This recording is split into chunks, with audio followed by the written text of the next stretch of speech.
पक्ष अमावस्या के अवसर पर टोंक जिले में सामाजिक समरसता का अद्भुत दृश्य देखने को मिला। बनास नदी के तट पर सर्वजातीय निशुल्क सामूहिक पितृ और शहीद तर्पण का आयोजन हुआ। मुख्यमंत्री श्री विजय लाल शर्मा की सांप्रदायिक सौहार्द और बढ़ावा देने की भावना के अनुरूप यह आयोजन किसी भी जाति या समाज के व्यक्ति के लिए निःशुल्क था। जिले भर से लोग विधि पूर्वक तर्पण करने पहुंचे। इस बार कार्यक्रम में पितरों के नाम पर पौधे लगाकर उनकी देखभाल का संकल्प विधि लाया गया। इस कार्यक्रम में यह एक राजस्थान में एक अनूठा कार्यक्रम है और इसमें पूरे राजस्थान से नहीं बल्कि बाहर से भी लोग आकर के और राज्यों से भी लोग आकर के अपना तर्पण कर रहे हैं और अपना योगदान कर रहे हैं। इसमें सबसे विशेष बात यह है कि ब्राह्मणों द्वारा निःशुल्क रूप से सर्व समाज का, जहाँ किसी प्रकार का कोई भेदभाव नहीं, छोटा बड़ा कोई नहीं है, कोई जाति नहीं, कोई बिरादरी नहीं, सभी को मिलकर के।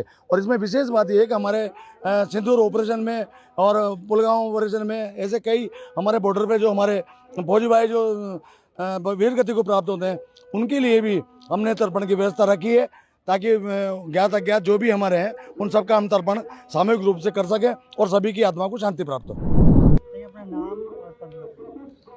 मैं डॉक्टर पंडित पवन सागर, संयोजक पंडित जगदीश नारायण स्मृति मंच एवं वैदिक शोध संस्थान टोंक। देखिए किस तरह का अनूठा आयोजन है, 11वां साल है और लगातार लोगों की संख्या इसमें बढ़ रही है।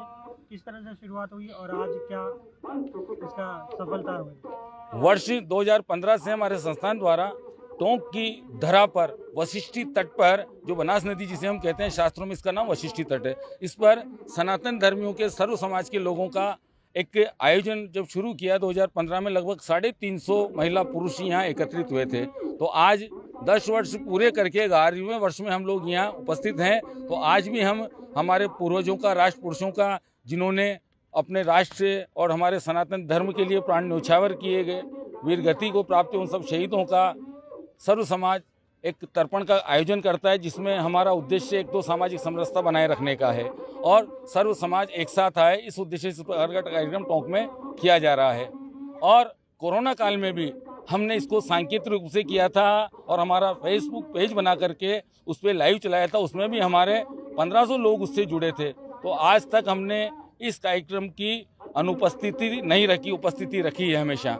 और इस वर्ष भी हमने यहाँ पर, जैसे हमारे देश के अंदर भी हरियाणा हिंदुस्तान और हरियाणा राजस्थान का जो नारा दिया जा रहा है, उसी परंपरा के तहत राष्ट्र और केंद्र के द्वारा, हमारे प्रांत के द्वारा जो सरकार ने नृत्य किया है, तो उसी उद्देश्य से एक पेड़ माँ के नाम की जो योजना आज हमने हमारे तर्पण करने वाले सब साथियों को, सनातनियों को एक बड़ा पेड़ दिया है और उनसे संकल्प करवाया है कि आप इस पेड़ का विकास करेंगे। तो पर्यावरण के लिए संदेश देने के लिए भी इस प्रकार का आयोजन किया गया है। और जो देश में प्रथा है कि एक पेड़ माँ के नाम, तो आज तो हम सब सनातनियों ने पूरे पूर्वजों का तर्पण किया है, तो हम पूरे पूर्वजों के नाम से उस पेड़ को लालन पालन के लिए उनको दिया है ताकि हमारा पर्यावरण शुद्ध हो। लेकिन 11 सालों में किस तरह से सभी जो सनातन संस्कृति से जुड़ी जो जातियाँ हैं उनको जोड़ने में कामयाब रहा है आयोजन?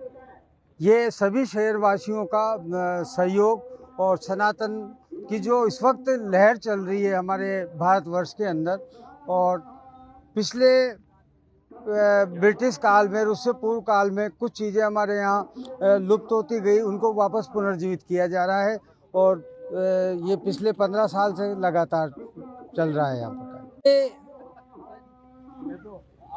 सोशल मीडिया द्वारा प्रचारित किया गया और पंडित पवन जी सागर और इनके साथ जो विद्वान व्यक्ति हैं, इन्होंने तर्पण के बारे में विस्तृत जानकारी दी, उससे लोगों में जागृति आई और इसलिए बढ़ रहा है।